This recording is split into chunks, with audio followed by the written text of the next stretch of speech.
Ahora sí, bueno, como les decía, antes que nada, yo partí de la base de que todos conocíamos por definición el concepto de sitio arqueológico y nunca me puse y me detuve a pensar si realmente todos conocemos la definición de sitio arqueológico.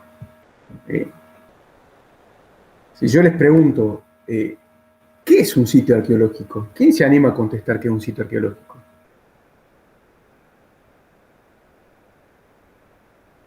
¿Nadie?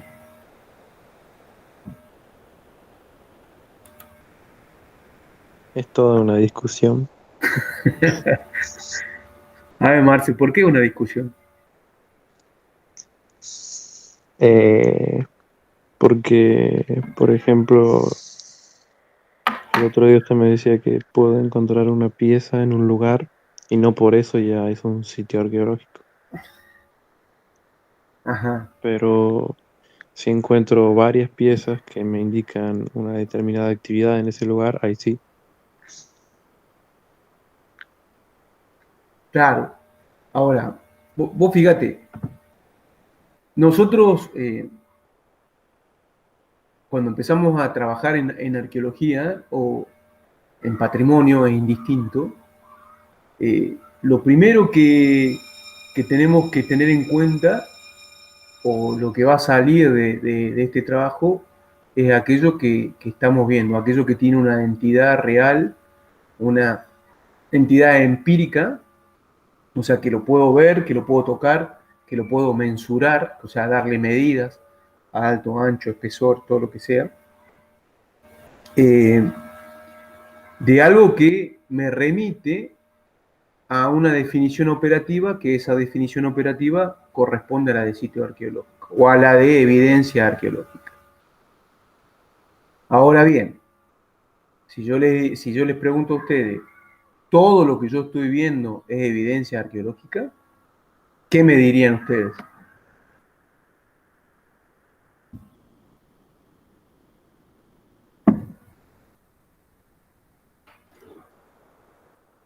Sí, no, tal vez. Como profe no lo entendí. Ponele que vamos caminando pongamos un ejemplo, vamos caminando por cualquier ciudad. Entonces yo me paro de acuerdo a lo que dice las definiciones operativas clásicas de arqueología, eh, todo lo que puedo, todo lo que veo, todo lo que queda, lo que se observa, puede formar parte del registro arqueológico. Yo voy caminando por una ciudad, de repente me paro en cualquier plaza principal de alguna de las grandes ciudades y todas tienen un trazado similar, salvo en algunos casos excepcionales como La Plata y no me acuerdo cuál otra de las ciudades, donde la plaza principal no lo tiene a la iglesia matriz y al cabildo o a la casa de gobierno frente de la plaza. El resto, sobre todo acá en el NOA, el oeste argentino, las mayorías tienen eh, su iglesia matriz y su casa de gobierno o el cabildo frente de la plaza principal. Aquellas que no la tienen, eh, tienen otro tipo de trazado. Pero de acuerdo a la cuestión arquitectónica que se dio en el NOA y en aquellos pueblos, eh, perdón, en aquellas ciudades donde la traza español se nota, eso que se conoce como el damero español, eh, todas tienen el mismo trazado. Entonces yo me paro, más allá del aspecto arquitectónico y más allá de si está bonito o no está bonito lo que estoy viendo, lo que veo es una traza. Esa traza, obviamente, entra por uno de los sentidos, que es la visión. Entonces, el primer registro que nosotros tenemos, o la primera evidencia que vamos a tener, va a ser esto de observarlo al objeto, de que tiene una entidad en esta realidad en la cual estamos viviendo. Ahora, de esa realidad, lo primero que va a salir es una definición operativa, si se va a considerar si es arqueológico o histórico. Y ahí hay una línea delgada, que es lo que decía Marcelo, que es difícil de definir a un objeto o a un elemento que puede ser considerado arqueológico. nosotros vamos a tomar tanto para este curso o para muchos de los que nosotros, de los que hagan conmigo, histórico arqueológico va a depender simplemente de una cuestión temporal. Y esa temporalidad va a estar reflejada si hay o no hay documentos escritos del objeto. Aunque también hay arqueologías en tiempos recientes, arqueología en tiempos históricos y arqueología en tiempos recientes. Así que es toda una cuestión a discutir después el concepto que ya escapa a una definición operativa clásica y se va a una cuestión más filosófica de la ciencia. Pero bueno, eso no importa. Entonces, una vez que nosotros definamos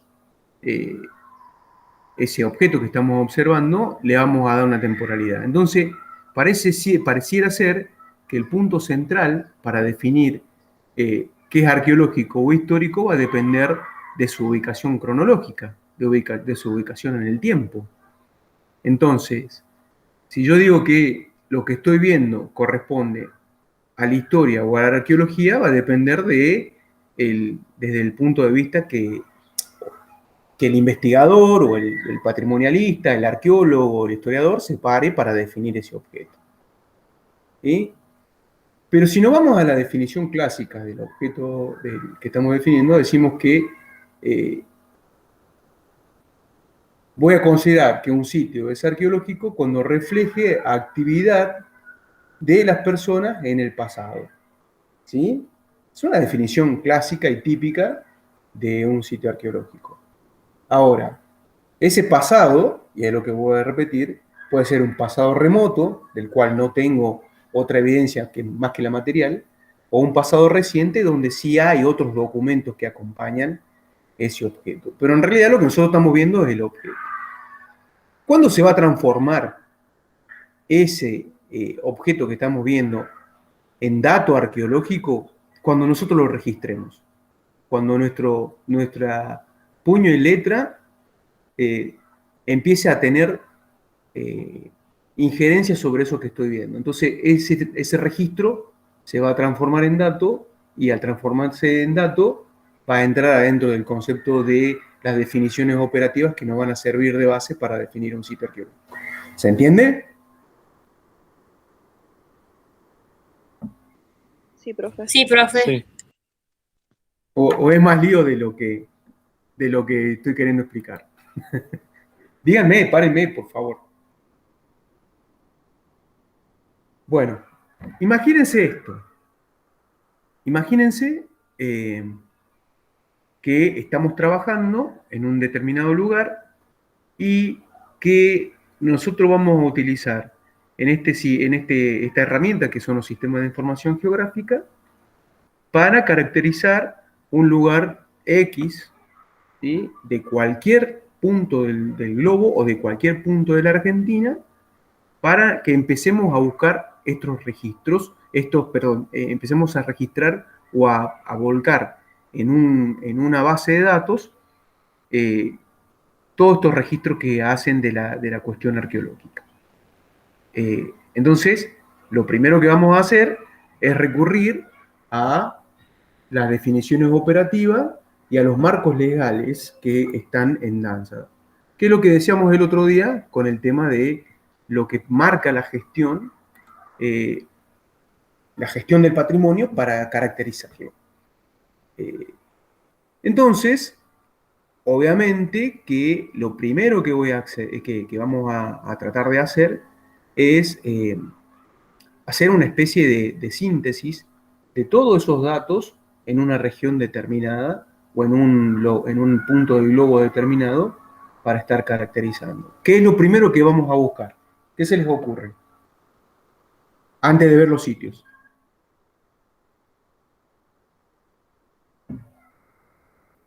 Nada, mucho, poco.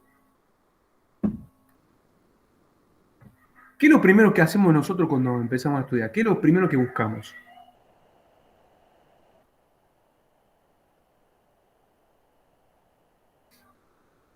Es muy temprano, me parece. ¿Están dormidos todavía? ¿Cómo ¿Cómo sería, profe, lo que primero buscamos sería el sitio? No. ¿Qué buscas primero, Karen? Vos tenés que empezar a estudiar la materia. Poner cualquiera de las materias que estás por rendir o que tenés que rendir. ¿Qué es lo primero que Material. haces? ¿Cómo? Material, Sí, bibliografía. bien. Teoría. Buscamos en primera instancia algo que se llama, hacemos un rastreo bibliográfico. Hacemos antecedentes. Entonces, esos antecedentes de la zona donde estemos trabajando, nos van a permitir saber cuál es el perfil de sitios que vamos a tener. No es lo mismo que estemos trabajando en el noroeste argentino, donde hay una polarización de los sitios arqueológicos, aquellos que son monumentales o tienen una arquitectura bastante grande, que trabajemos en Pampa y Patagonia, donde se remite a unos cuantos elementos dispersados en el paisaje o a los famosos concheros de costa, donde lo único que me quedan a mí son las lentes que puedo observar en los perfiles de la costa, a donde aparecen todos los bivalvos foraminíferos que dejan una lente blanca, y esa lente blanca por ahí cada tanto aparece un fogón de los grupos que vivían en la costa y que comían esos foraminíferos. Entonces, no es lo mismo que yo trabaje en un sector o en otro. Es más, yo les decía que muchas veces nosotros en esos antecedentes nos focalizamos pura y exclusivamente en las definiciones de sitio arqueológico y ver cuántos sitios arqueológicos tenemos, pero nunca nos tomamos el tiempo de ver cuáles son los procesos de formación que se dan como resultado final para tener esos sitios que están dispersos en el terreno. Que más o menos sería, si lo queremos llevar a un ejemplo actual, en una ciudad o en un pueblo, donde todas las construcciones viejas se van rompiendo y se van erigiendo sobre esos mismos lugares construcciones nuevas. Ese proceso del trazado y el retrazado de la ciudad o de un pueblo también es un proceso de formación de ese trazado urbano. Entonces, tenemos que extrapolarlo también hacia los sitios arqueológicos. Entonces, de este rastreo voy a obtener una primera aproximación de lo que tengo en cuanto a sitios arqueológicos o a yacimientos o a lo que sea que tengo ahí.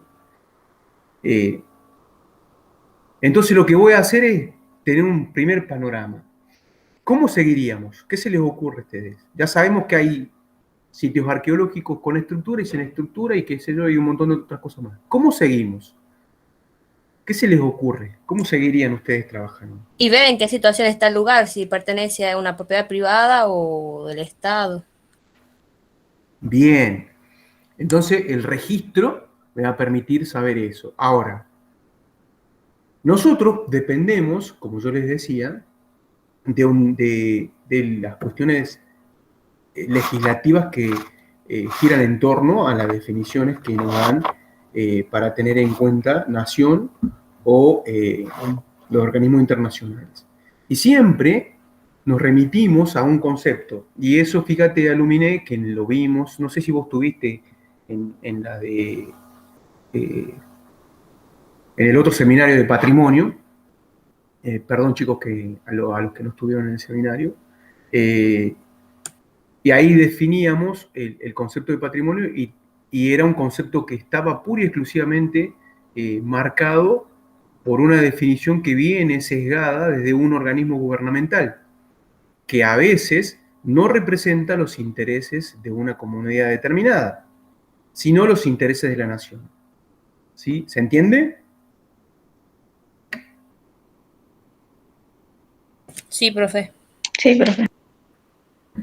Bueno, al no representar los intereses de un común, de todo el grupo, entonces esas definiciones o esos lugares o yacimientos o sitios arqueológicos que tienen una primera instancia que se van a registrar, generalmente están sesgados. Entonces, ese sesgo del registro, como primera medida, nos va a llevar únicamente a considerar esto que estamos viendo, esto de que está reflejado en la bibliografía, en este rastreo bibliográfico, en esta construcción de antecedentes.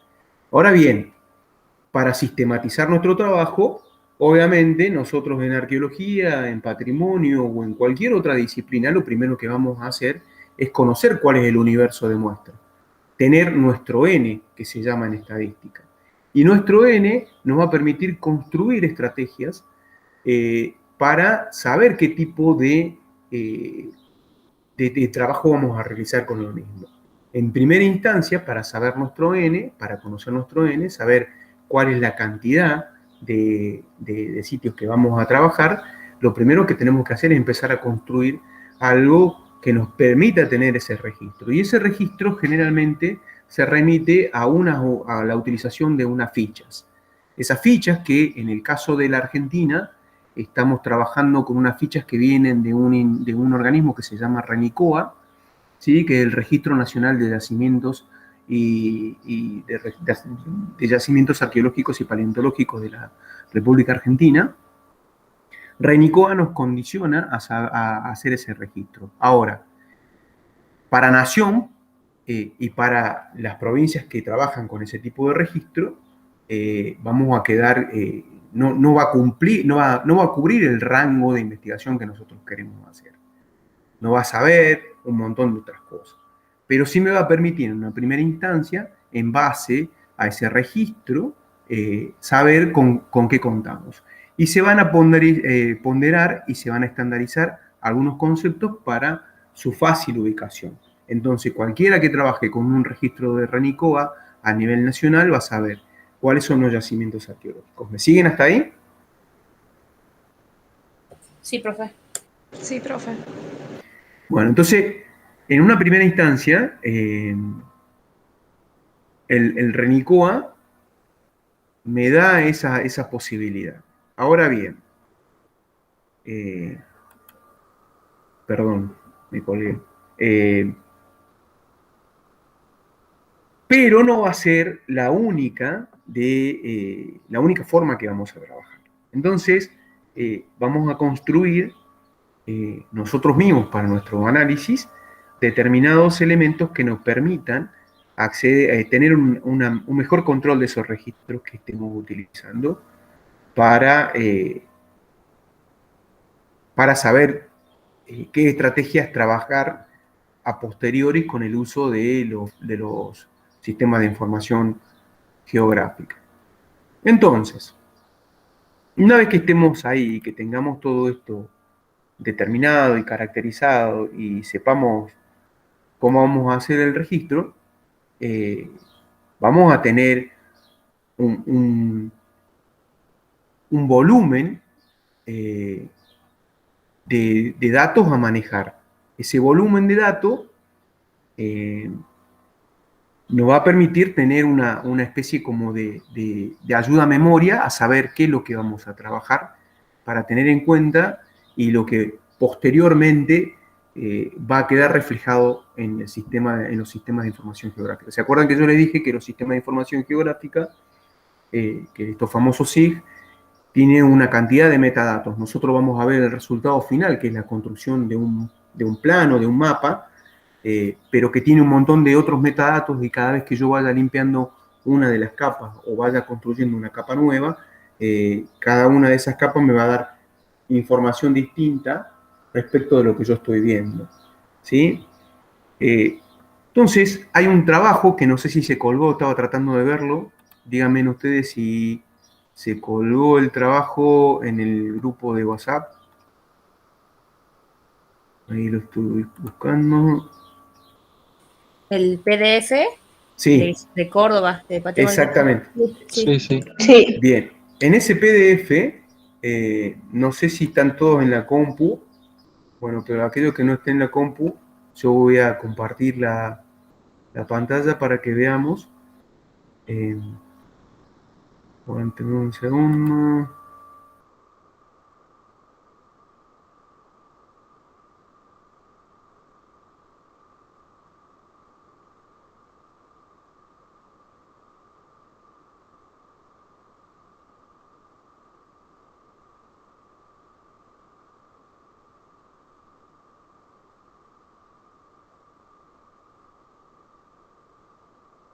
Hoy es uno de esos días que Internet anda como quiere.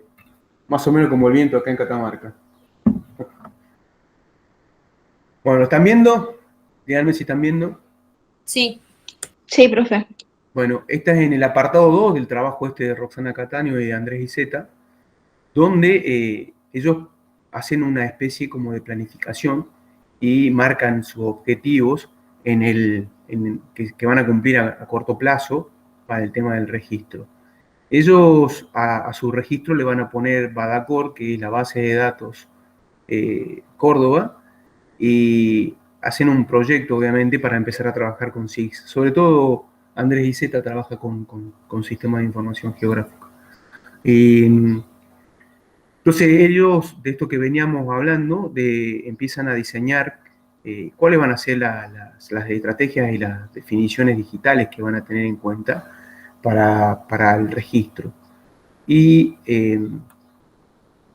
perdón, empiezan con estas estrategias a definirlas en el tema de qué es lo que van a cuantificar, ¿sí? Con respecto a los sitios arqueológicos, siempre dejando la puerta abierta para que esa cuantificación no sea estática, sino que permita a posteriori incrementar el tema de los sitios arqueológicos o yacimientos. ¿Cuál va a ser la composición que va a tener esa base de datos?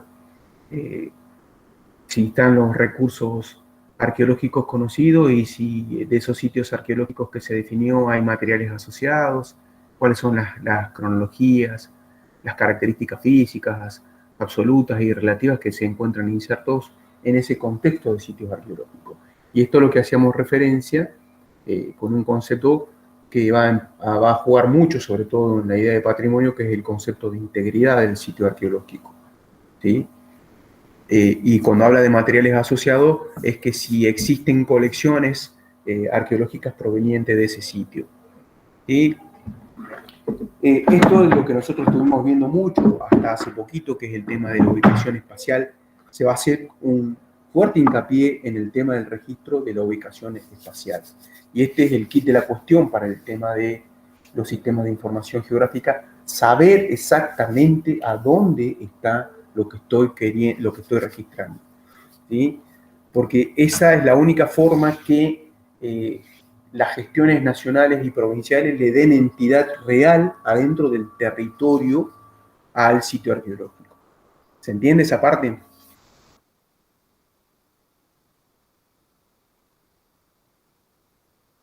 Bueno, otra de las ideas, y acá entra algo que a nosotros nos tiene que hacer ruido y nos tiene que tener muy atentos y muy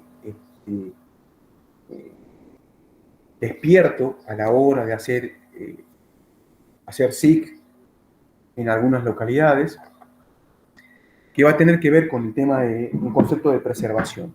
Y cuando hablamos de preservación y de conservación, saber en qué estado se encuentra el sitio arqueológico. Este es un grave problema, sobre todo en algunos lugares donde si bien se le exige a los investigadores que trabajan en arqueología hacer un registro detallado de sus trabajos de investigación y determinar si existen o no nuevas evidencias o nuevos sitios arqueológicos en las zonas donde están trabajando, es un grave problema porque se le exige al arqueólogo que haga el registro, pero la provincia o nación o lo que sea o el organismo que esté trabajando jamás comparte los datos con otros organismos que sí trabajan adentro del mismo espacio y que hacen impacto directo sobre el ambiente. Llámese vialidad nacional, provincial, municipal, qué sé yo, o alguna empresa minera o lo que sea, no se toma en cuenta el dato que sí está registrado por el trabajo arqueológico. Entonces la ley se cumple a medias. Se hace el registro de acuerdo a lo que dice Nación, o por ejemplo en este caso de la ley 25.743, del registro de sitios arqueológicos, pero no se sociabiliza eso a todos los organismos provinciales. Entonces, este es un grave problema que tenemos y un gran desafío a la hora de trabajar. ¿Por qué hago hincapié en este concepto? Porque nosotros estamos hablando de tener en una primera instancia este rastreo bibliográfico de antecedentes para saber qué tipo de sitios son los que estamos trabajando, y muchos de los sitios o muchas de las estructuras que habían sido registradas y que figuran en la bibliografía arqueológica o histórica, hoy en día no están presentes. ¿Se entiende? Sí, profe. Bueno, de esta primera parte, en estos objetivos específicos que va a tener el registro de este trabajo, están estas cuestiones a tener en cuenta. Después, siguiendo con esto, los autores plantean que hay que hacer una caracterización de los yacimientos arqueológicos o de los sitios arqueológicos. Y acá hay un concepto que no sé si a ustedes les hace ruido. La diferencia entre sitio y yacimiento. ¿Entienden esa diferencia? No, profe. No, profe, ¿la puede explicar? Bueno, acá tiene que ver con respecto, sobre todo, a un concepto que se discutió muchísimo y que se sigue discutiendo en la arqueología procesual. Nosotros estamos trabajando hoy en día en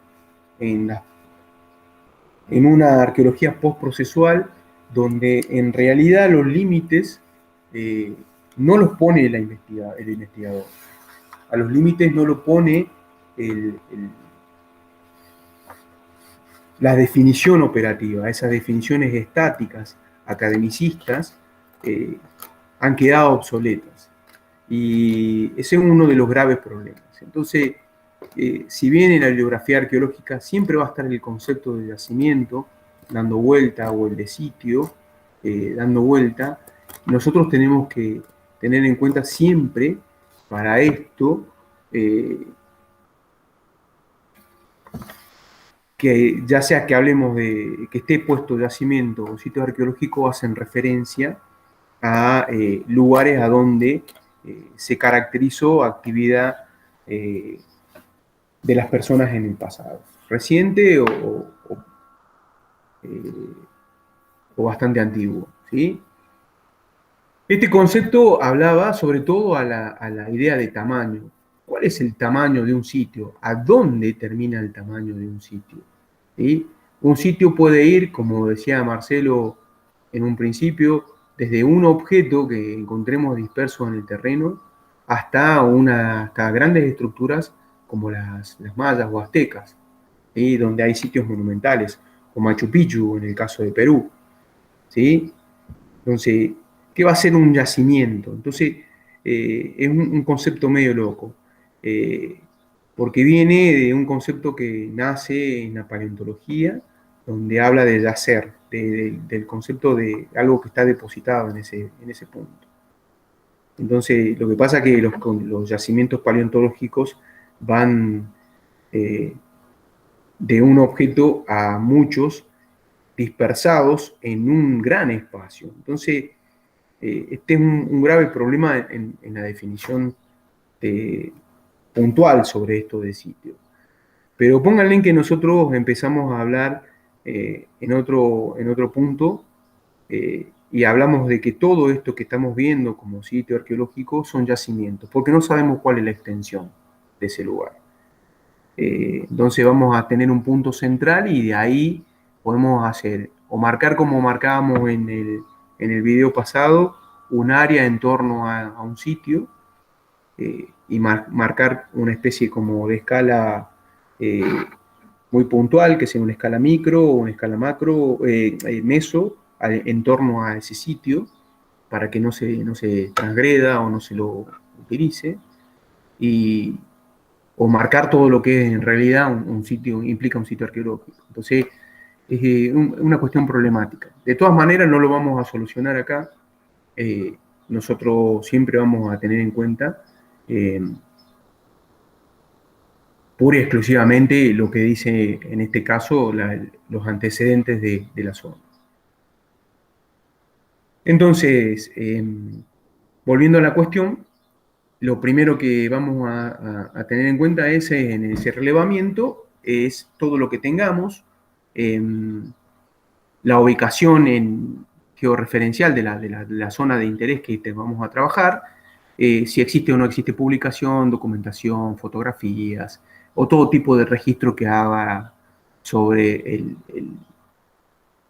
el lugar que estemos trabajando. Después habla de un relevamiento de las instituciones que hicieron el tema del trabajo, ya sean las universidades públicas, privadas, los museos, o el público en general.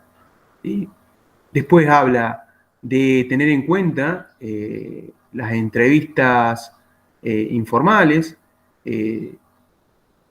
sobre todo en relación a eso que estemos trabajando.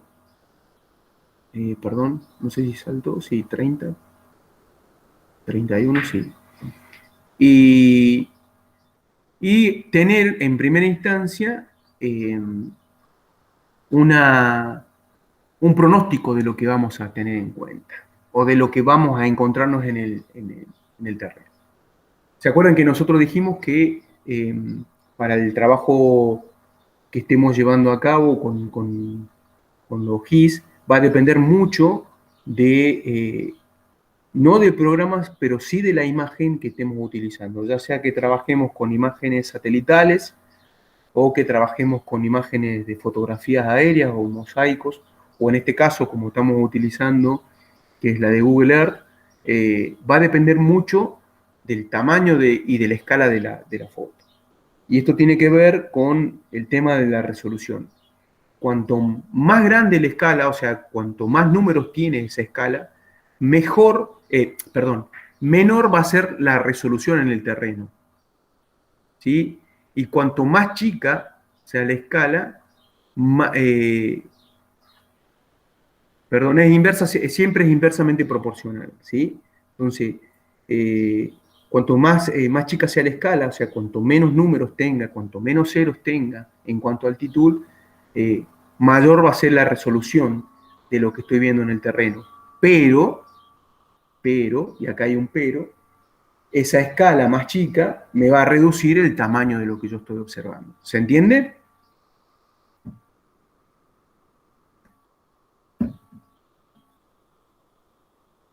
Sí, profe.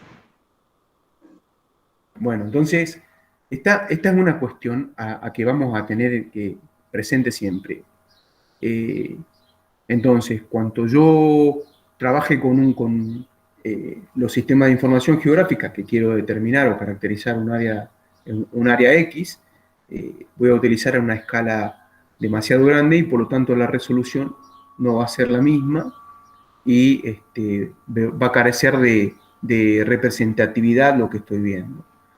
Si bien yo voy a estar apoyado por el registro del rastreo de estos antecedentes que yo haga, cuando quiera mostrar ese registro en un mapa, por ahí va a quedar presentado como un punto o una letra o un número en ese plano que yo muestre como resultado final. ¿Sí? Por eso, en este punto 3 de este trabajo, fíjense en que ahí pone en el A, en el B y en el C todo esto que estamos diciendo. Y obviamente que un dato que se va a empezar a tener en cuenta para el tema del registro, sobre todo en el uso del SIG, van a ser esto que son las estimaciones de los impactos presentes y futuros. Sobre todo, y fíjense en ustedes qué interesante, y acá entra mucho de lo que nosotros estamos teniendo acá en el noroeste argentino y sobre todo en Catamarca, que es el tema de la explotación minera. ¿Sí?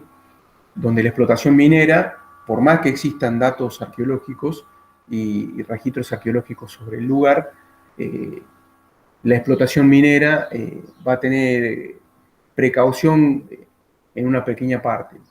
Y va a quedar remitido únicamente a los estudios de impacto ambientales, donde los bienes arqueológicos entran adentro de este estudio, muy particular, pero volvemos al tema, es únicamente en un aspecto que es el superficial.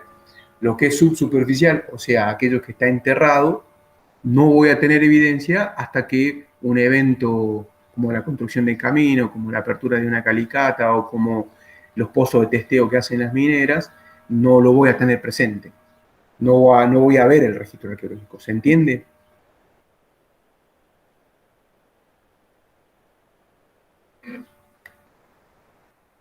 Sí, profe. Bueno, de esto me va a saltar que con la construcción de todo esto que estamos hablando, en el resultado final de un mapa temático o de un plano temático que nosotros hagamos, se van a proponer algún tipo de recomendaciones que se hagan desde el aspecto de los proyectos que se trabajen y en términos de, sobre todo pensando en la gestión, de que nosotros los que trabajemos en arqueología o en patrimonio hagamos recomendaciones a la gestión de turno de qué se puede romper y qué no se puede romper. Recuérdense esto siempre, tengan presente esto. Un sitio arqueológico dentro de los estudios de impacto se considera como un elemento finito. ¿Qué quiere decir finito? Que una vez que se rompió, yo no puedo volver atrás. Una vez que se rompió para siempre. ¿Se entiende? Yo puedo hacer un rescate para obtener algunos elementos, pero una vez que se rompió ese sitio arqueológico, no se puede volver para atrás. No es como el carpintero que, por ejemplo, está tratando de hacer un pequeño agujerito y resulta que se le parte la madera, y una vez que se parte la madera puede utilizar cola vinílica o algunos artilugios del carpintero para volverla a unir o para tapar ese moho que se echó. En cambio, un sitio arqueológico, una vez que se rompió, no es que yo voy a volver atrás para reconstruirlo. Se rompió y se rompió para siempre. Y toda la información que se pierda, se pierde para siempre. ¿Se entiende? Sí, profe. Sí, profe. ¿Algún comentario hasta acá? Antes de que entremos en un coso todavía más escabroso. No, profe. Creo que todo claro hasta ahora.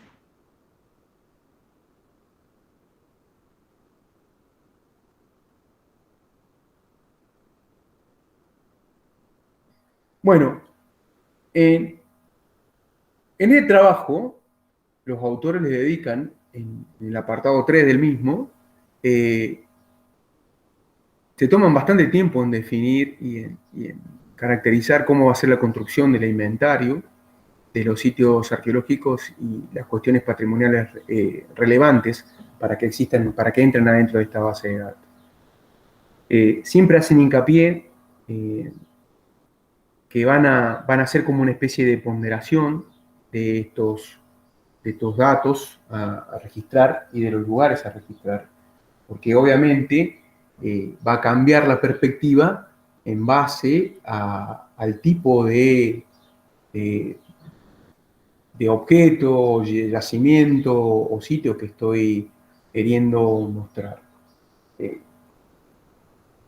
Y acá es bastante escabroso que nosotros como investigadores nos tomemos esos atributos de definir o dar esa ponderación de cuál es más importante o menos importante adentro de un sitio arqueológico, debido a que los estudios son actuales y no son futuristas. Entonces, capaz que en todos nuestros métodos de investigación hoy en día sean obsoletos dentro de un par de años.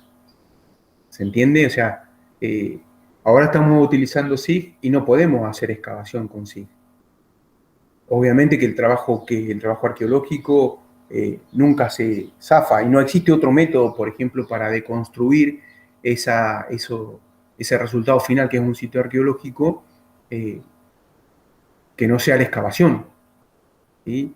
Si bien nosotros hoy en día sabemos que la excavación es destructiva, es la única forma de construir el pasado, es la única forma de construir datos sobre ese objeto. ¿Se entiende?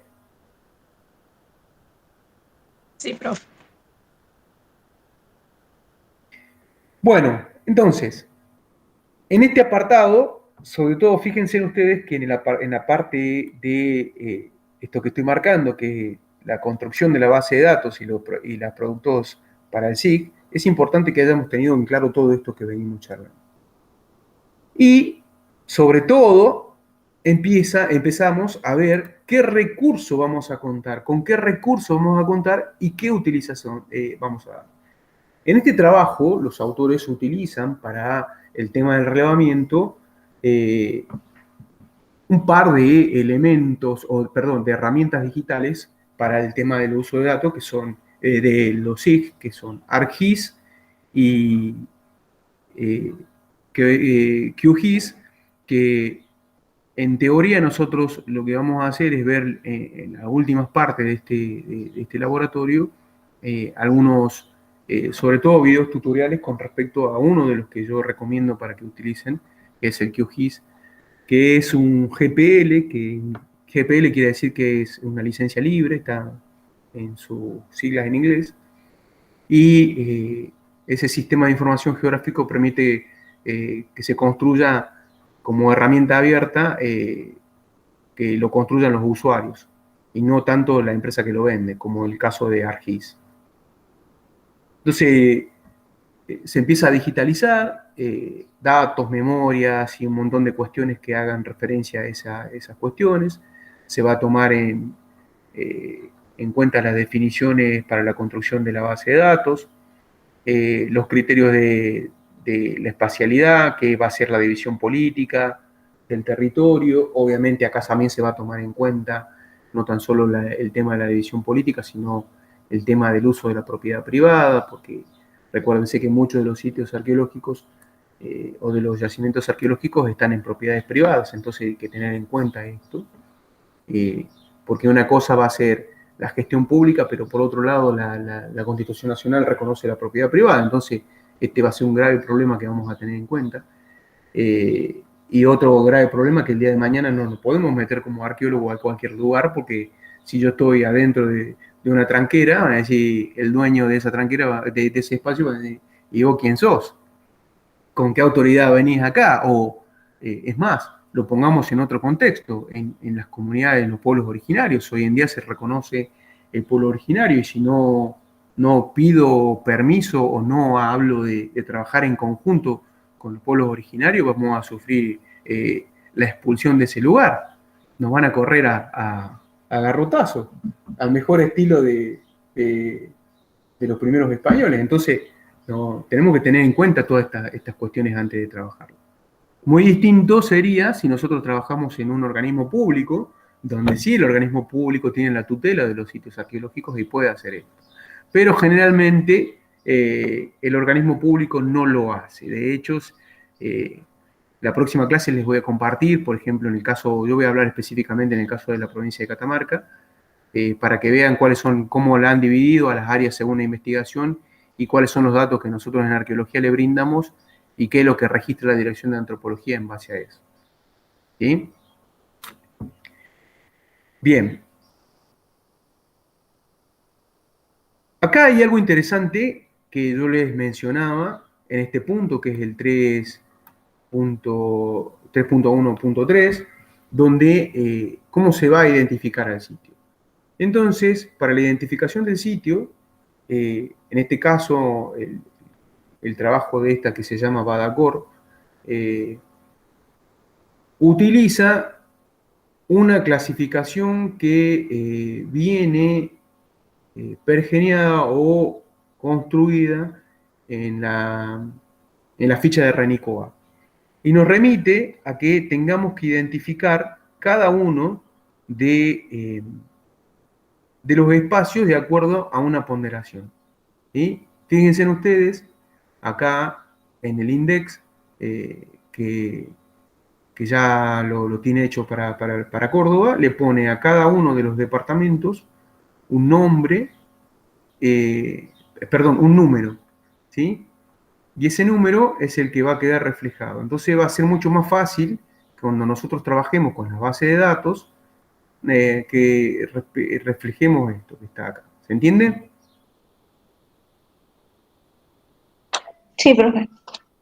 Obviamente que queda muy lindo cuando uno lo ve así, cuando está todo explicado. Fíjense después, vamos a ver una base de datos a ver si le entienden. Es como leer chino mandarín el primer día. Bien, todas estas cosas van a ser fijas. Todo esto que estamos viendo va a ser fijo, va a ser inamovible y va a ser la estructura de la base de datos. Obviamente, fíjense en que ustedes acá, ellos le han puesto que cada uno de estos que están acá, el número desde esta ordenación que va desde el 1, por ejemplo, hasta el 26, ¿sí? ¿A qué tipo de objeto va a corresponder? Por ejemplo, el 1 dice corresponde a material disperso, lítico, óseo, cerámico. El 2 se considera estructuras físicas. El 3 corresponde a la sumatoria de estructuras. El 4 tal, el 7 tal. ¿Se entiende? O sea, ya hicieron para cada uno de los objetos arqueológicos una ponderación, que es la tablita que figura, perdón, la ordenación numérica que figura en el lado izquierdo. ¿Sí? Esto que está en el medio, de acá, son los códigos de identificación de cada uno de los departamentos de la provincia de Córdoba. Nosotros en Catamarca vamos a tener otro, ¿sí? O, no sé, a donde estemos trabajando vamos a tener otro. ¿Se entiende?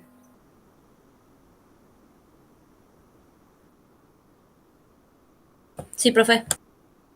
En el 5.1, perdón, en el 3.15, va a ser una de las cuestiones que vamos a tener en cuenta en esta base de datos, va a ser cuál es la condición que está el sitio en la actualidad. Esto que decíamos de la integridad. Si va a estar destruido, si está sumergido, enterrado o expuesto. Y esto es algo primordial. Obviamente, Medina, que es de ahí, de cerca de la laguna de Mar Chiquita, en el caso de los sumergidos se puede llegar a ver todo esto, ¿o no, Medina? Sí, ahí justo viendo, nosotros estamos en el departamento del Río Cuarto y tenemos acá limitado con San Justo. Bueno, entonces ahí se ve, por ejemplo, esto de los que están los sitios sumergidos. En el caso de nosotros, en esta zona o en Pampa y Patagonia, muchos de los sitios están enterrados, no están expuestos, no se los ve a simple vista. Pero para que salgamos de estos ejemplos muy, muy locos, veamos, por ejemplo, un sitio que está expuesto, que es patrimonio, como las ruinas jesuíticas de la zona de... ya me voy a olvidar, no, me olvidé cómo se llama. En la zona del litoral, ¿sí? Que están expuestas y están en un gran proceso de continuo de formación y de destrucción, obviamente. Después, otro de los datos que va a tener en cuenta esta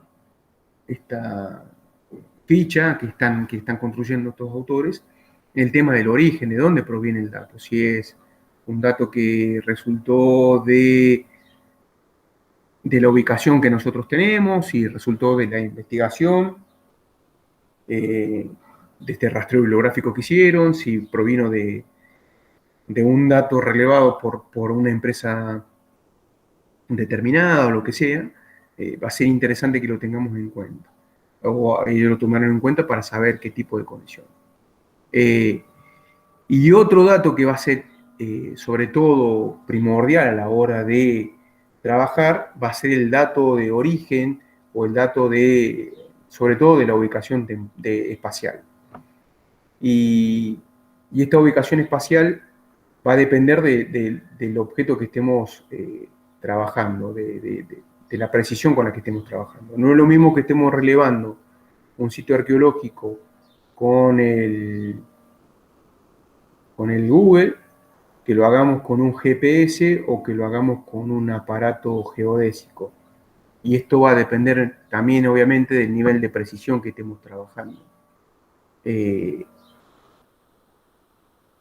Sobre todo a la hora, y va a ser importante tener en cuenta el dato espacial preciso, porque es sobre la base que se va a construir, en algunos casos, pedidos de intervención o no a determinados municipios o a determinadas comunas. ¿Sí? ¿Se entiende? Sí, profe. Sobre todo a la hora de saber si es público o privado, que ese es otro de los graves problemas con los que nos encontramos en el tema patrimonial. Pero bueno, no Eso importa. sería como el ejemplo, por ejemplo, que usted está trabajando con el GEA, que investigaron acá en Valle Viejo, en la parte de Santa Rosa. Tuvieron que pedirle permiso al intendente de acá de Valle Viejo porque vi que hubo una reunión. En realidad, ese fue otra cuestión. Fonseca, creo que. Claro, Fonseca en ese momento, él como siendo director de antropología, lo primero que le pidió es que al municipio trabajemos en conjunto. A nosotros nos da intervención al grupo de investigación porque es el que tiene permiso para trabajar en la zona.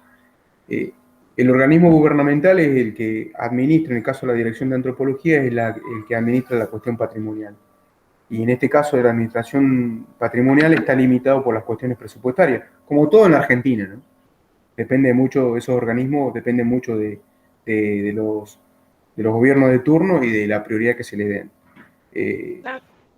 Entonces ese es un grave problema que nosotros tenemos en estos lugares, ¿no?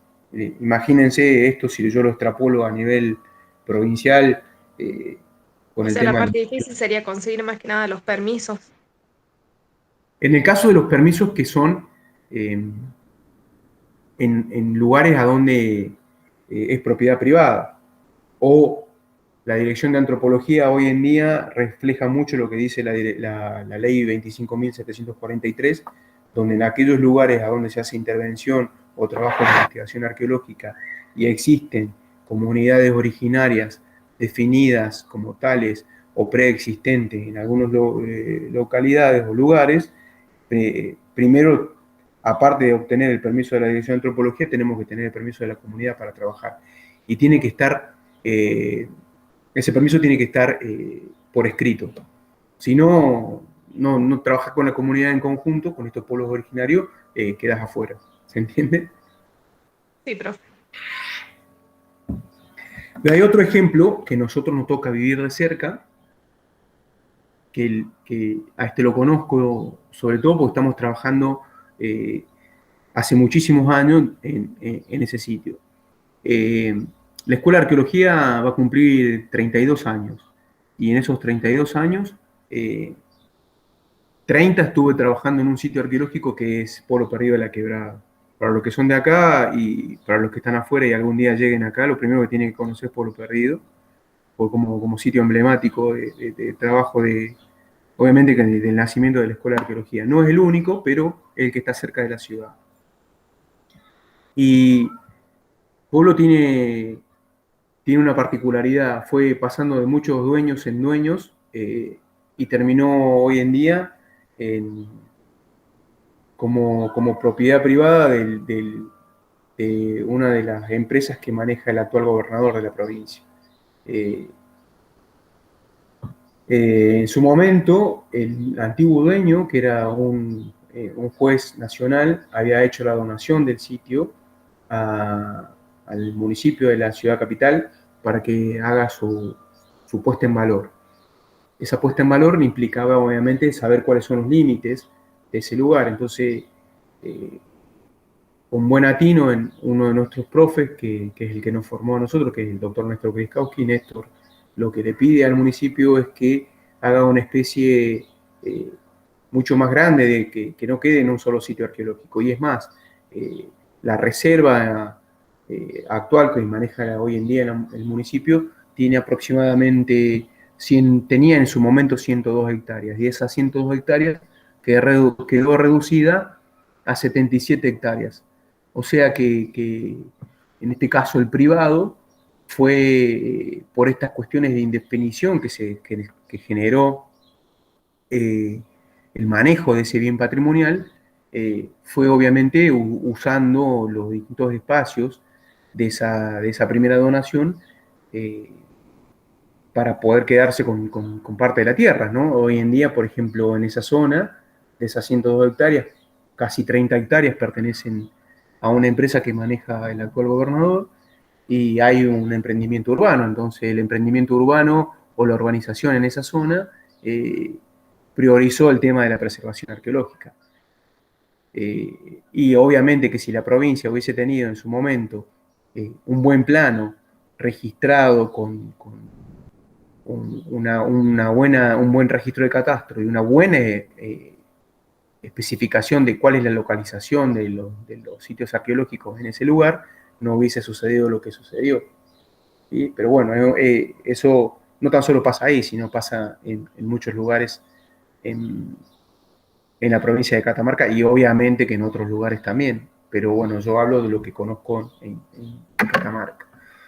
Ese es un grave problema con lo que nos encontramos. Por eso que nosotros en la Dirección de Antropología acá en Catamarca nos exigen, como investigadores de la provincia, como investigadores a los cuales se le otorga permiso a la provincia para investigar su patrimonio, que hagamos un registro detallado de lo que vamos encontrando en el espacio.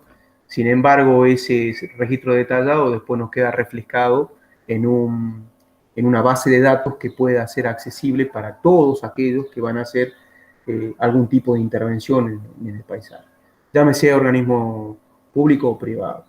Entonces ese es uno de los problemas graves que tenemos. Y obviamente que también tenemos que pensar de que mucha de la evidencia que no está en superficie y que sí está enterrada, una vez que empiecen, se abra un camino o se haga un emprendimiento en particular, una obra pública o privada, vamos a estar pensando de que puede haber evidencia arqueológica. De hecho la hay. Catamarca es un gran sitio arqueológico, pero bueno, si se tendrían otros recaudos y la provincia contará con una buena base de datos de estos registros. ¿Sí? Parte de esta indefinición que tiene la provincia también es responsabilidad de nosotros los arqueólogos, por no exigir que se cumpla con lo que dice la legislación nacional y la provincial, y también es parte de las comunidades en los entornos próximos que no valorizan la cuestión patrimonial. O sea que tenemos, es una conjunción de cosas. No sé si se entiende lo que quiero decir. Sí, profe. Sí, profe.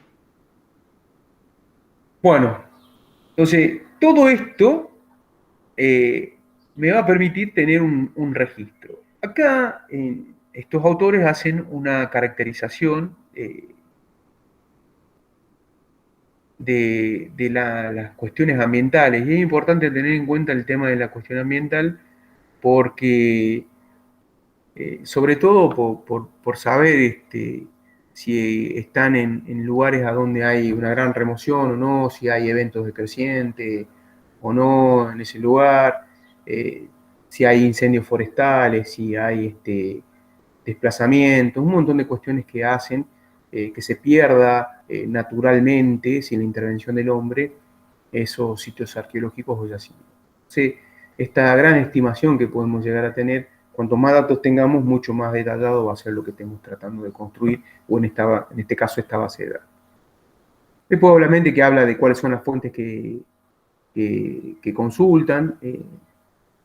Fíjense en que es interesante que la base, todo esto que estamos hablando acá es una construcción de base de datos, después lo van a ver ustedes cómo quedó la base de datos, una cosa bastante grande e inmanejable. Todo esto obviamente refleja muchos de los elementos que están constituyendo, por ejemplo, la ficha de Ranicoa. Si existe o no existe riesgo en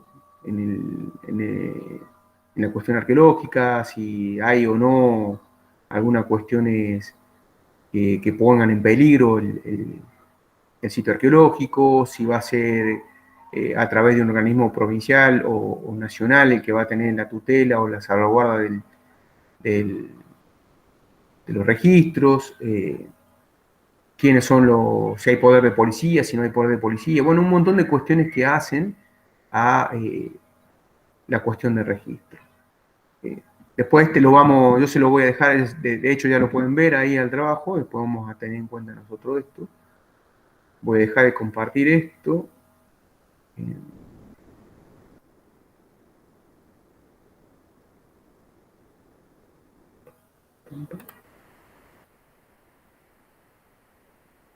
Bien.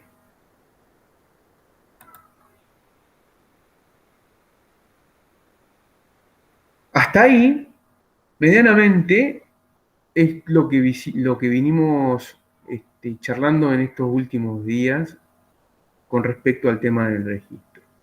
Pero quiero que les quede claro esto. Nosotros, cuando trabajemos en arqueología, siempre vamos a tener en cuenta las definiciones operativas para la cuestión del registro. Una definición operativa nos va a permitir clarificar, no tan solo para la investigación que vamos a tener en cuenta, o que vamos a utilizar nosotros,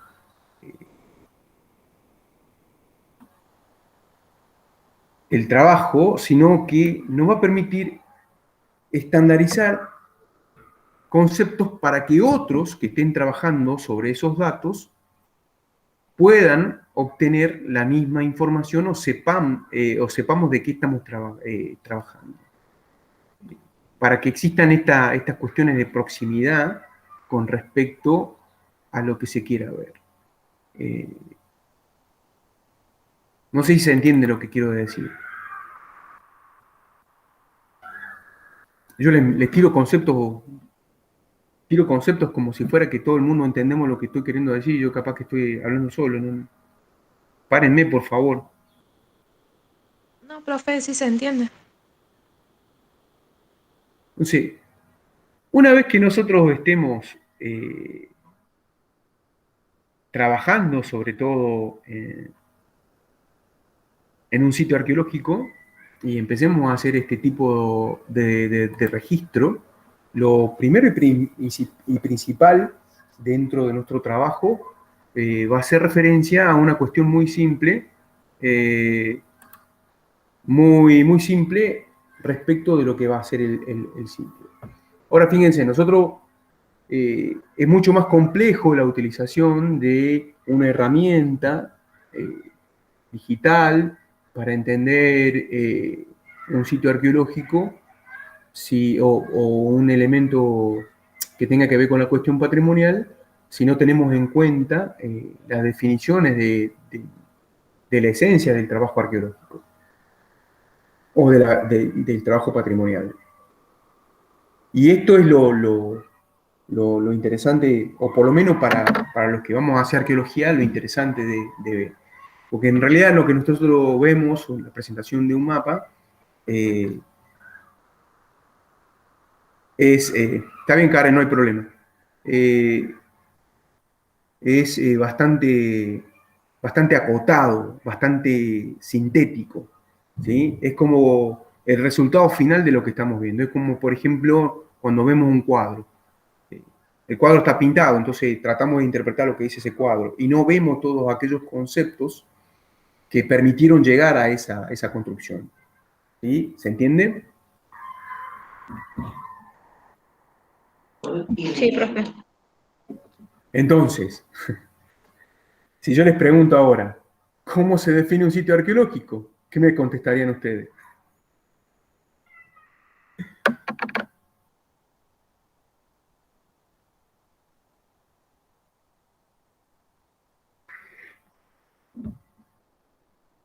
O quedaron pensando o se cortó la señal.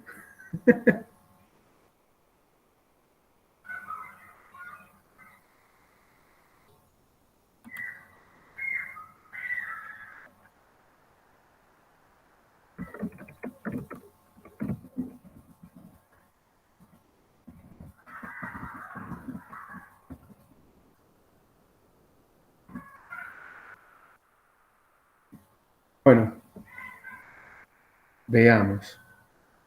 Entonces, fíjense ustedes que el sitio arqueológico, en realidad, o el yacimiento, o el sitio patrimonial, lo que refleja es un conjunto de definiciones operativas que llevan a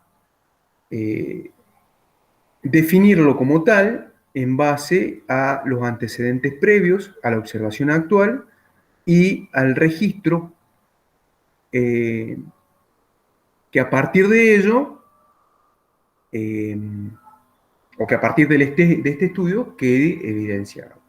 Por lo tanto, el reflejo final o el análisis final de un sitio arqueológico que nos permita hacer este tema de la utilización de una herramienta digital para ubicarlo en un espacio determinado y caracterizarlo como tal, va a depender no tan solo de nuestro trabajo actual, sino de todos los trabajos previos. ¿Sí? Obviamente que siempre va a haber un sesgo por parte de del investigador presente o futuro sobre el mismo. ¿Sí? ¿Se entiende?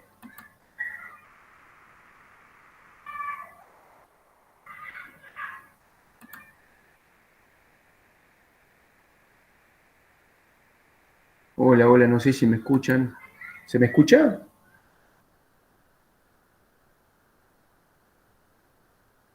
Sí, profe. Bien. Bueno, entonces lo que vamos a hacer es, vamos a ver, nos queda para seguir viendo parte del video de la utilización del Google. ¿Se acuerdan que habíamos quedado en el Google con el tema del trazado de una ruta, el polígono de una determinada zona, para tener un estudio? Entonces, lo que había dicho en este caso quien no trabajaba era cómo a través de la utilización de determinados elementos que están presentes en el Google podía trazar la ubicación espacio-temporal, espacial, perdón, del sitio, hacer un polígono del mismo, trazar una ruta. Entonces, lo que daba era que a través de esas capas que se llaman mis lugares, empezaban a trabajar de determinada forma en relación al tema. Lo que a partir de ese punto de vista, vamos a seguir viendo la última parte de este videito, un ratito nada más. Así después les paso para que empecemos a trabajar, les voy a pasar una especie de trabajo práctico para que empecemos a trabajar con alguna de las herramientas y obtengan algunos elementos para que lo pasen por el Google, ¿sí? A ver. Ahora en un segundo voy a empezar.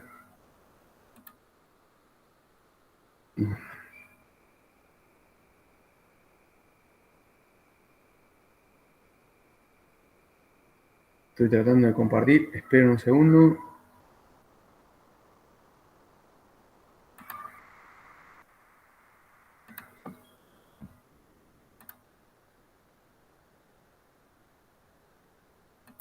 Díganme qué están viendo.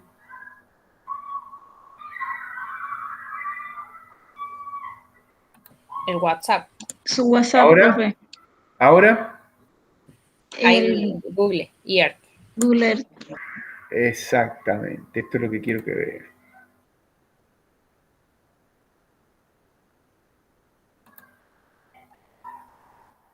Me voy a poner un poquito para atrás. Bueno, esto es lo último que habíamos visto.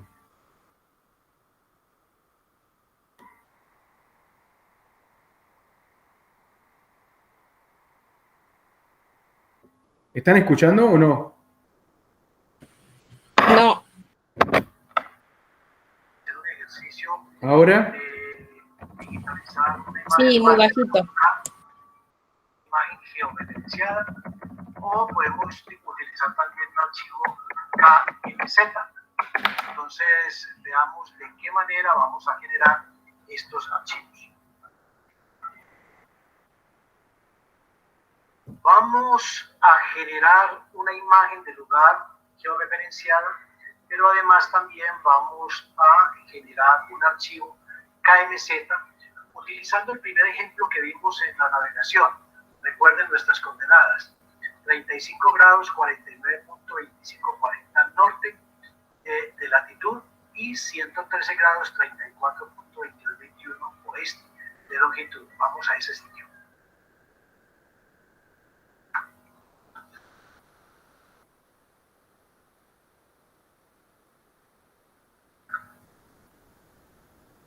Bien, ya hemos llegado al sitio. Nos piden que desarrollemos un archivo de lugar con una escala en base. Acá vemos en la parte inferior izquierda que nos ubiquemos con una escala base de 7.4 kilómetros. O sea, aquí donde dice 172 metros, vamos a ubicarnos lo más cercano posible a 7.4 kilómetros. Entonces vamos a ir alejando. Aquí ya estamos en kilómetros y tenemos 698.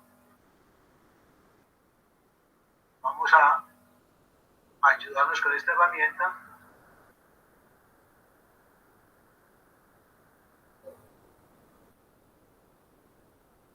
Dejémoslo en 737. Nos pidieron 7.4, nos sirve 7.37. Paneamos ubicando el punto de marca en el centro de la pantalla. Centramos. Perdón, esto es, por ejemplo, en el caso de lo que estábamos diciendo. Fíjense ustedes que en este caso el investigador o el que está explicando está hablando de un punto ya hecho en su momento. O sea, hagan de cuenta que nosotros para el caso de la construcción en este caso del plano que estamos queriendo mostrar, tomemos estos datos y estos datos a nosotros nos llevan ahí. Entonces lo que vamos a hacer nosotros es corroborar. ¿Se entiende lo que está diciendo? Estamos corroborando lo que el investigador previo a nuestro trabajo está haciendo. Acá lo que está haciendo es una ubicación espacial. Con la imagen, bien con el norte, igual con el eje de imagen vertical. Muy bien.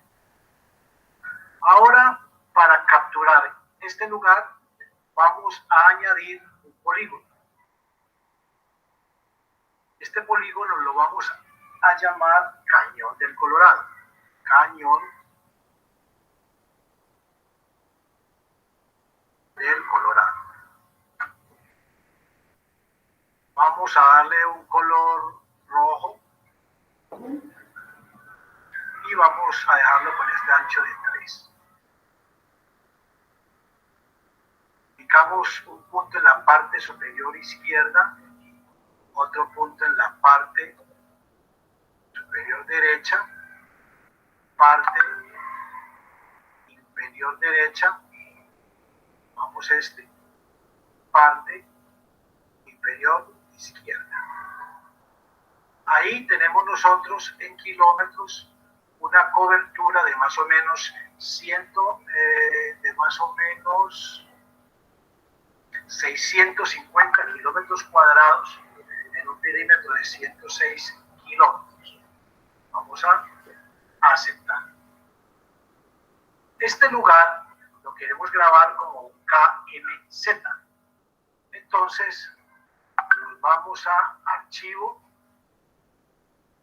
y vamos a guardar lugar. Dice guardar lugar como. Aquí vamos a dejar tipo KMZ con el nombre Cañón del Colorado KMZ. Vamos a guardar. En este punto, ya nosotros, si queremos, podemos, como ya quedó grabado, podemos cerrar el programa. Y tenemos el siguiente caso. Queremos enviarle a uno de nuestros colaboradores por el correo electrónico ese archivo. Entonces, efectivamente, listo, nuestro colaborador se dispuso a abrir el archivo, le llegó, veamos en qué carpeta lo tiene, ya vamos a, aquí está, Cañón del Colorado KMZ. ¿Qué tiene que hacer nuestro colaborador? Una vez que tiene el archivo, simplemente sobre él pulsa doble clic.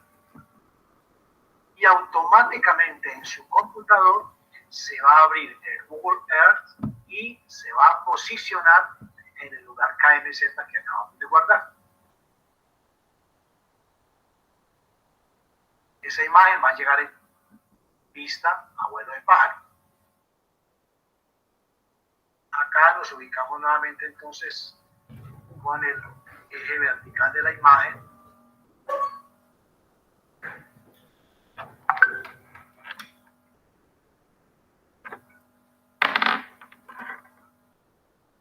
Notamos el norte y ahí tenemos nuestro lugar KMZ. Anexo con este video tutorial a mis estudiantes les he enviado un trabajo con 10 lugares para localizar. En ese listado, la parte donde dice escala, recuerden entonces ustedes que ese valor que dice escala es el que deberán tener acá cuando vayan a generar el KMZ, ese KMZ. Bien.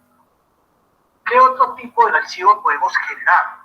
Vamos a generar un archivo de imagen para georreferenciarlo y hacerle una digitalización, por ejemplo, en AutoCAD. Entonces vamos a ubicarnos en otro lugar. Regresemos aquí a Pereira.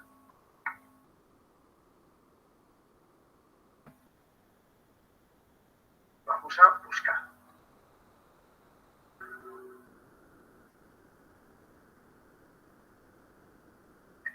Y aquí en Pereira vamos a ubicarnos en las instalaciones de la Universidad Libre. Acá están las instalaciones de la Universidad Libre.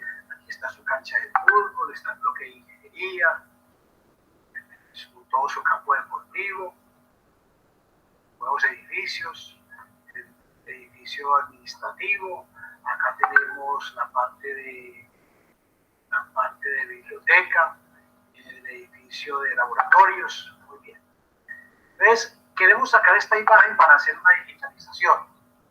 Entonces vamos a ubicarla primero que todo con el norte. Ahora sí, ubicarlo con el norte. Ahora vamos a añadir una marca de posición y acá la vamos a llamar GPS 1, Universidad Libre. Pero dejémoslo unos 3 espacios acá iniciando. Ahora vemos por qué. Aquí estamos trabajando en coordenadas UTM. Recuerden que no habíamos regresado nosotros. Vamos acá al final del nombre y vamos a seleccionar esta marquita. Aceptamos. Y nos hacemos en la parte superior. Vamos a moverla acá a la parte superior derecha. Para esto dejamos nosotros para esto fue que nosotros dejamos el espaciecito para que no quedara pegada de la marquita. Tomamos nota de las coordenadas. Estamos en la zona 18 norte, la coordenada este 416.2.77 metros este, 531.453.70 metros norte. O si queremos, podemos entonces leerla en latitud y longitud y utilizando el programa del Instituto Geográfico Agustín Arce, Magna Pro, la última versión 5.0, la podemos convertir en coordenadas planas, bien sea Magna Cirgas oeste o las últimas coordenadas que son origen nacional. Es decir, tomamos nota de este valor. Tomamos nota de este valor.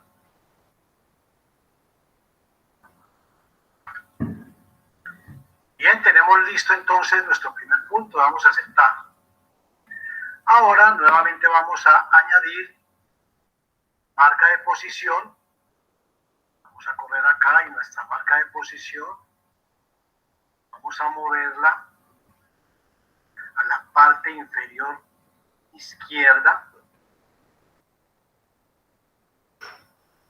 Dejamos 3 espacios y GPS2 Universidad Libre y tomamos nota de sus coordenadas. Una vez las hayamos registrado con su respectivo uso, vamos a aceptar. Entonces nos han quedado 2 puntos de control, el GPS1 Universidad Libre y el GPS2 Universidad Libre. Ahora vamos a archivo, guardar imagen. Aquí colocamos el título, Universidad Libre. Listo, cerramos acá, ya quedó titulado. Acá podemos apagar esto y apagar. Listo. Damos guardar imagen. Vamos a nuestra carpeta de trabajo y entonces se va a llamar Universidad Libre. Muy importante tener en cuenta que Google Earth nos permite a nosotros manejar historicidad de imágenes. Por ejemplo, hoy a enero del año 2021, así están las instalaciones de la universidad. Veamos cómo eran las instalaciones de la universidad hace 4 o 5 años. Cerremos esta imagen y nos vamos a la parte inferior izquierda donde vemos el año 1970. Damos allí clic y entonces me permite empezar a hacer un recorrido. 1985 no había muy buena imagen. Estoy leyendo el año aquí. Miremos el año 2005. En el año 2005 estaba ubicada en la cancha de fútbol, acá en este sector. Y miren que en este sector no había ninguna construcción, todo era en zona verde. De igual manera, no estaba construida la biblioteca, aún no estaba construido el edificio de laboratorios. Entonces, adelantémonos al año 2011. Bueno, no hay muy buena imagen, mucha nubosidad. Vámonos al 2014. En el 2014 ya se había trasladado campo de fútbol hacia esta parte occidental y donde estaba la cancha ya se hicieron los parqueaderos y ya se había construido la biblioteca. Ya estaban entonces acá construidas las canchas junto con la cancha de fútbol. Vamos a adelantarlos después del 2014. Aquí hay una todavía en octubre del 2014. Continuemos en nuestro viaje. 2015 ya se había construido la biblioteca. Sigamos nuestro recorrido histórico. 2015, 2016, mucha nubosidad. 2018, peor todavía la nubosidad. 2019, y veamos que al 2020, en el 2020 ya está construido el edificio de laboratorios y el edificio administrativo. Entonces, esta es una gran ventaja. ¿Por qué? Porque en determinado momento yo puedo hacer una comparación histórica del lugar. Y esta imagen, mire que nuestros puntos de control allí permanecen. O sea, yo puedo sacar cuantas imágenes yo desee con esos 2 puntos de control. Veamos ahora qué es lo que nosotros hacemos con esas imágenes georreferenciadas. Tengo abierto AutoCAD en este momento y voy a traer esa imagen georreferenciada para acá, para AutoCAD. modalidad raster para poder sobre ella digitalizar o medir o hacer lo que queramos con ella. Entonces ya he creado una capa que se llame imagen satelital, la he activado, me voy al menú Insert y acá me ubico en imagen con referencia en raster. Doy clic y vamos a buscar nuestra imagen en la carpeta.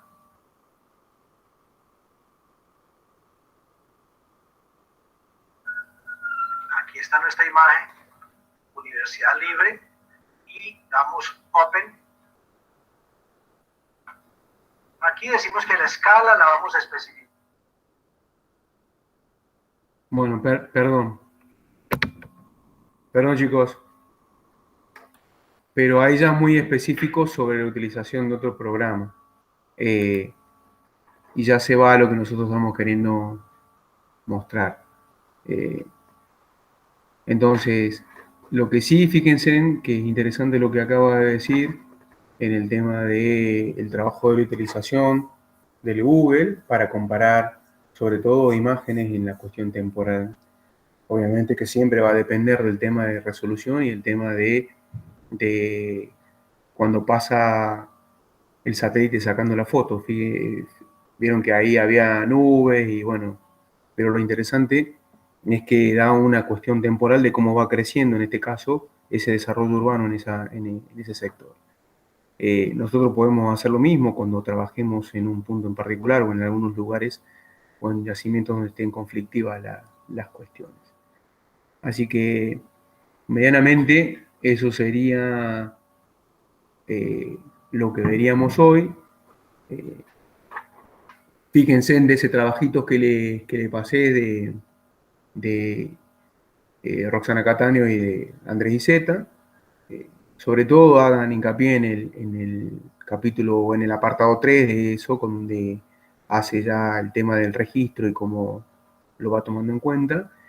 Y la idea es que yo le pase con estos datos que hemos visto y más los tutoriales que les pueda mandar o no de Google Earth, hagamos un trabajito en una área determinada, a ver qué es lo que observan y cómo harían el registro de un punto. ¿Sí? Así vamos construyendo un ladder. Vieron que es fácil compartir los puntos, uno lo puede compartir al punto y bueno, y ahí se puede hacer un par de descripción de lo que se observa. ¿Sí? Sí, profe. Bueno, gente, les cuento que estuve viendo los trabajos, los vi así, le di una mirada rápida.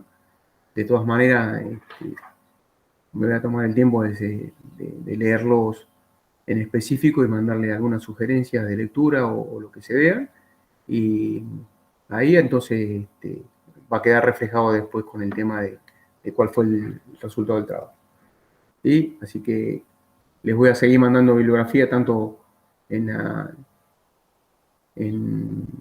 el aula virtual y si no por el grupo, ¿sí? De WhatsApp. ¿Alguna consulta?